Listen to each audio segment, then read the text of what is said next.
This lesson is for people who are conservative people in the pro-democracy movement, who want to impact people in their circle of influence, who are likely to vote, but either are still undecided or who are Trump curious, but not Trump committed. This is one of the two high priority groups of the pro-democracy movement. Now, if somebody is at this point still undecided about Trump, or is Trump curious or undecided, then they clearly have mixed feelings about him. And part of what you're trying to do is to have a conversational framework where you're not condescending to them, you're not judgmental to them. Even if you think the answer is clear, you want to have an open, collaborative conversation about this issue. And so because they're undecided, you can reveal the underlying structure of the reach method, which is a best practice for influencing people about anything.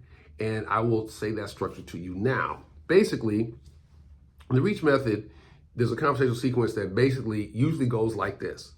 You talk about their experiences that push them to have an opinion that you don't like.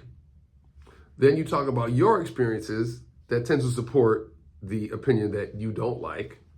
Then you tell them stories that are your experiences that support the opinion you do like. And then you have them tell you stories, if they have any, about their experiences that support the opinion that you do like. So those are the four quadrants. And if somebody's undecided, you can expose that whole structure to them and have an open conversation.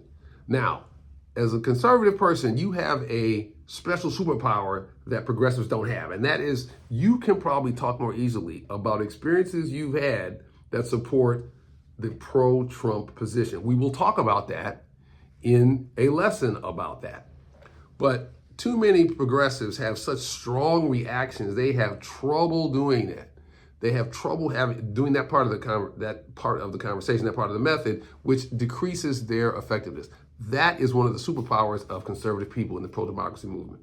Now, as you think about this, it's important to not just talk about Trump as a person. It's Trump as a person and as a leader and a setter of the public agenda. It's also about his policies, but it's also about him as a leader of the MAGA movement, which he has boosted, and its effect on the party.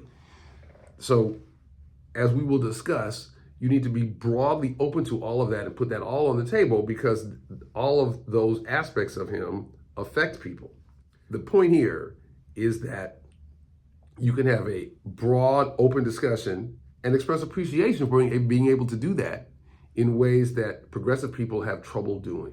And that's your superpower, and we're going to talk about how you will use that to maximize your influence. If you like the content of this video, please press like or subscribe, because that helps the algorithm push it out to more people who might want to see it. Anything you do in support, whether it's a like or a subscribe or a share or even a small financial contribution to this self-funded project, is helpful in making sure we can continue this important work of spreading compassion for the sake of democracy.